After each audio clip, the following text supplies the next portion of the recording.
नमस्कार दर्शक बंधु शुभ सकाळ okay Odia take YouTube channel को आपण मानकु स्वागत। आज हेउची फेब्रुआरी मास 6 तारिख शुक्रवार। आज दिन भितर बहुत भल भल खबर रही। वीडियो देखिबा आगुरु गोटिया चैनल टी को सब्सक्राइब करी पाखरे थिबा बेल आइकन को प्रेस करंतु। चलंतु आजिरा प्रथम खबर उपरे नजर पकाइबा। भाग चाषींक पई नुआ आईन आनी परंती सरकार। संकेत देले मुख्यमंत्री भाग चाषींक पई नुआ आईन आनी परंती सरकार। एहा हेई पारिले भाग चाषी माने सरकारी सुविधा पाई परिबे। बाहर राज्य आईन को अनुध्यान करा जाउछि कहिले राजस्व मंत्री। सूचना थाउ कि लोकसभा भवन ने आम साथी यूनिफाइड व्हाट्सएप चैट बॉक्स रो उन्मोचन होइछि। आजिटि व्हाट्सएप मेसेज राजस्व सेवा मिलिबो। 9437292000 व्हाट्सएप नंबर राजस्व और विपर्य परिचालन विभाग रो मुख्य नागरिक केंद्रिक सेवा गुड़िक 170 रु अधिक जरूरी सरकारी सेवा मिलिबो। सेवा पाइबारे व्याघात हेले राजस्व विभाग रो अभियोग करि परिबे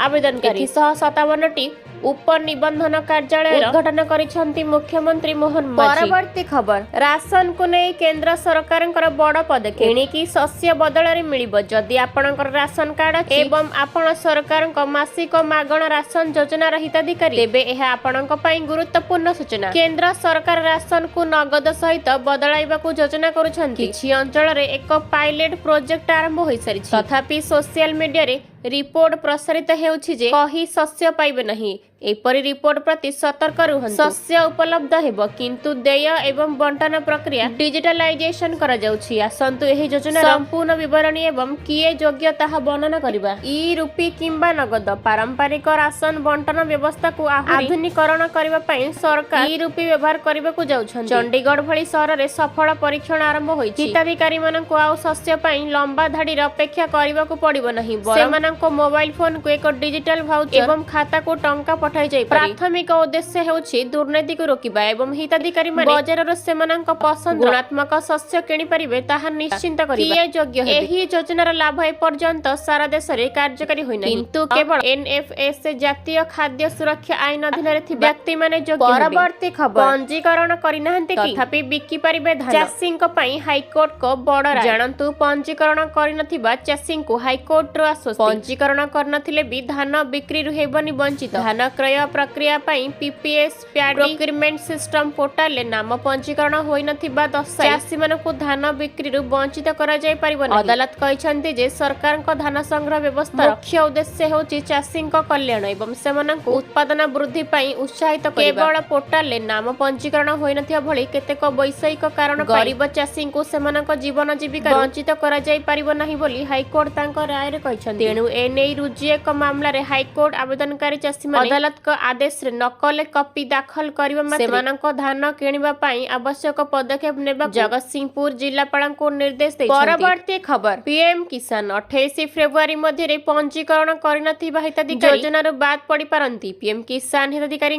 पई बड़ सूचना। पीएम किसान योजना रो बाध्यतामूलक आवश्यकता गुडी पूर्ण करनथिबा हिताधिकारी मानक निमंते गुरुत्वपूर्ण सूचना जारी कले राज्य सरकार। 28 फेब्रुआरी मध्ये पंजीकरण करनथिबा हिताधिकारी माने योजना रो बाद पड़ी पारंती। पंजीकरण पई बाध्यतामूलक आवश्यकता जेमिति कि बैंक खाता सह आधार संयोगीकरण कृषक ओडिशा पोर्टल पंजीकरण भली आवश्यकता गुड़िक पूरण करबाकू हेबो। आधार लिंक थिबा मोबाइल नंबर जरिया रे ईकेवाईसी सहित निकटस्थ जनसेवा केंद्र के व्यक्तिगत स्तर रे पीएम किसान पोर्टल ले पंजीकरण कराइबाकू हेबो। अधिक सूचना पई ब्लॉक कृषि अधिकारी कार्यालय किंबा कृषि समृद्धि होटलाइन नंबर 155333 रे जोगाजोग करि परिबे। परवर्ती खबर प्राक बजेट बैठक रे हेला जरूरी आलोचना। एथरा फोकस रे कोन सूचना देले मुख्य शासन सचिव अनु गर्ग। आसंता 20 फेब्रुआरी विधानसभा राज्य बजेट उपस्थापन हेबो। आज बसिथिबा पाक बजेट बैठक रे 19 जन व्यक्ति विशेष सुचिंतित मतामत दैछंती। केवल एतिकि नुहे ओडिशावासींक ठारू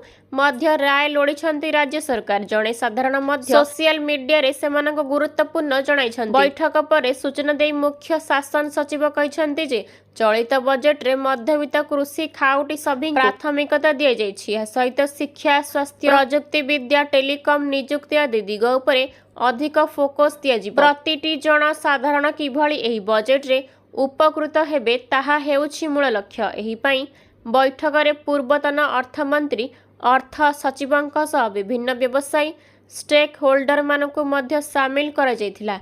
ଏଥିରେ ଅଧିକରୁ ଅଧିକ ଲୋକଙ୍କ ମତାମତକୁ ଆହ୍ୱାନ କରାଯାଇଛି। ଲୋକମାନଙ୍କ ମତାମତ ଅନୁସାରେ ବଜେଟ୍ ହେବ ବୋଲି ମୁଖ୍ୟ ସଚିବ ଅନୁ ଗର୍ଗ ଗଣମାଧ୍ୟମକୁ ସୂଚନା ଦେଇଛନ୍ତି।